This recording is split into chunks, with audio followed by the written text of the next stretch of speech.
beleza? Seguindo os vídeos sobre diabetes, hoje a gente vai falar sobre os medicamentos mais utilizados, né? E você deve estar se perguntando, o que o nutricionista vai falar sobre medicamento de diabetes? A gente não pode deixar de esquecer que 100% dos pacientes praticamente utilizam medicamento para controle do diabetes. Então é importante nós entendermos como que funciona esse medicamento, justamente para a alimentação entrar como um coadjuvante muito eficaz. Mas antes de mais nada, não se esqueça de se inscrever no canal, curtir e compartilhar para mais informações como essa. E se você perdeu os vídeos anteriores, clica aqui que você vai ter toda a playlist sobre diabetes no nosso canal. Então, para a gente entender inicialmente, né, esse tratamento medicamentoso, nós temos que entender que existe diabetes tipo 1, que normalmente é dependente de insulina, e o diabetes tipo 2, que muitas vezes nem entra com insulina no decorrer dessa doença, normalmente você só toma um comprimido para o tratamento. Ou seja, vamos entender a diferença de tratamentos nesses dois cenários.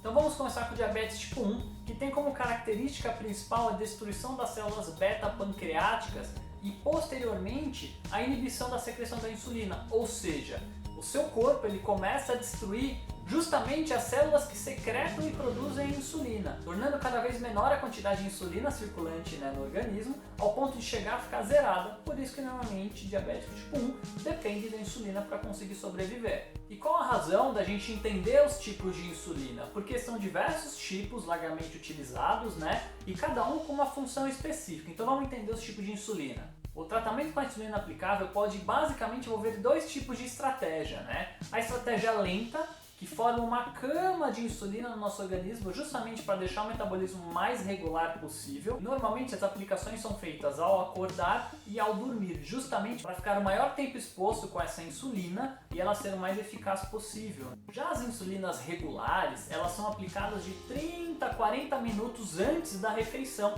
justamente por ter um efeito mais rápido e você aplicar considerando a sua próxima refeição, para ter uma resposta metabólica muito melhor, né? Muito mais eficaz. E um terceiro tipo de insulina seria a insulina ultra rápida, que normalmente ela é utilizada imediatamente antes da refeição, fazendo uma conta aí mais ou menos de quanto carboidrato tem nessa refeição, para você contar quanto de insulina você tem que utilizar, para deixar o metabolismo mais regular possível. Ou muitas vezes é utilizado após a refeição.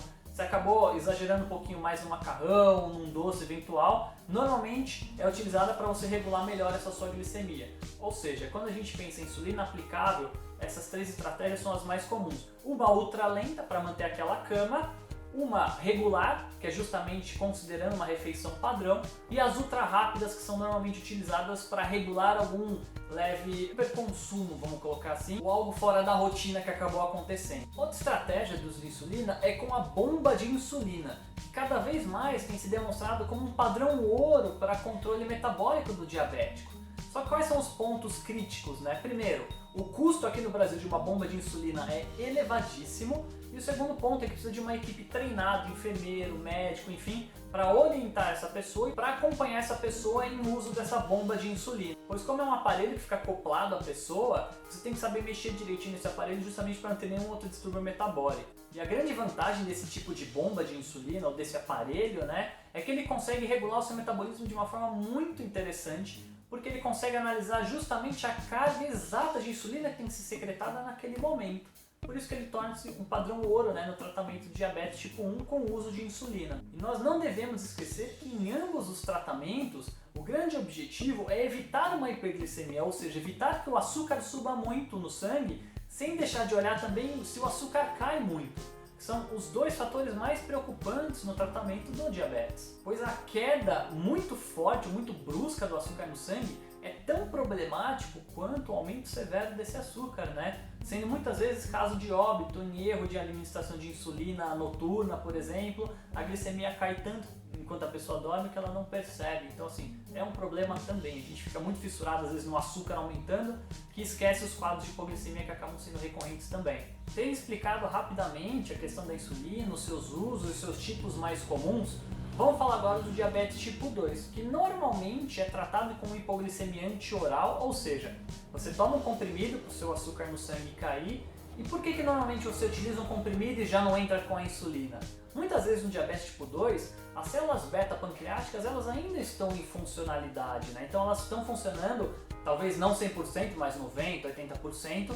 Então existe uma carga de insulina ainda no nosso corpo dando conta desse açúcar, e hipoglicemia antioral ele vem justamente para você fazer aquela cama, igual eu comentei, e baixar muito mais esse açúcar por outros mecanismos não dependentes de insulina, vamos colocar dessa forma. E a gente não pode esquecer de mencionar também é que muitas vezes o diabético tipo 2 ele não evolui para o uso de insulina, ou seja, se ele se alimenta de forma adequada, ele é fisicamente ativo, ele consegue dormir bem, muitas vezes ele vai conviver com diabetes 30, 40 anos sem depender de insulina, né? Com a vantagem que o hipoglicemia antioral ele é minimamente invasivo, né, para o organismo dessa pessoa. Existem diversos tipos de medicamentos para diabetes no mercado. As opções elas são vastas e estratégias medicamentosas também. Mas eu vou citar dois que são largamente utilizados e normalmente tem um custo-benefício interessantíssimo e uma dose-resposta muito boa, que seria a metformina e a glicazida, né, que são dois medicamentos que às vezes são utilizados ou isolados ou em associação, que já tem uma capacidade muito interessante de diminuir o açúcar no sangue. E o interessante desses medicamentos é que cada vez mais eles estão descobrindo, principalmente a metformina, que a primeira atuação dela é em nível intestinal. Ela muda as bactérias que existem no nosso intestino, né? E essas bactérias elas ficam mais eficazes na digestão e metabolização de glicose, por exemplo. E é uma das razões porque o açúcar cai no sangue desses indivíduos. Ou seja, é um medicamento que no passado eles achavam que tinha uma via de metabolismo e recentemente eles descobriram que existe outra. Um terceiro medicamento que acaba sendo bastante utilizado também é a sitaglipina, que ele entra como um coadjuvante no tratamento com o uso da glicazida ou da metformina, porque ele tem uma via de atuação metabólica diferente, então ele é um coadjuvante ótimo para ajudar esse açúcar a cair no sangue. E mais recentemente, os análogos de GLP-1 entraram vastamente no mercado.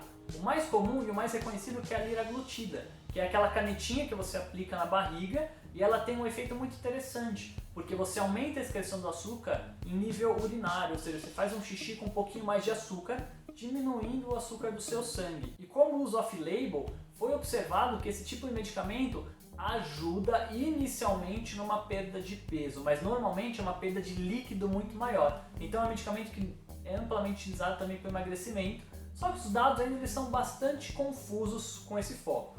Para diabetes é bastante interessante, o emagrecimento ainda precisa de mais estudos robustos de longo prazo. Tendo dito tudo isso, vocês já perceberam que o horário da utilização do medicamento para diabetes é extremamente importante, respeitar as doses prescritas pelo médico é extremamente importante, porque a gente pode apresentar alguns sintomas muito desagradáveis, né? Então se começa a tomar um medicamento de diabetes, mas não come de forma adequada, aí é o link com a alimentação, com a nutrição, muitas vezes você tem ou apresenta um quadro de hipoglicemia, ou o contrário, se você está comendo muito carboidrato ou muito em algum determinado momento do dia, e é justamente o momento do dia ou a janela do dia que não está coberta pelos medicamentos, pode ser que seu açúcar estoure, suba muito nesse momento. Ou seja, o uso de medicamento é extremamente importante para o tratamento de diabetes, mas a gente não pode esquecer que toda a rotina do dia é importante. E um terceiro ponto que eu até esqueci de mencionar, o exercício físico, ele aumenta a captação do açúcar no sangue sem depender de insulina.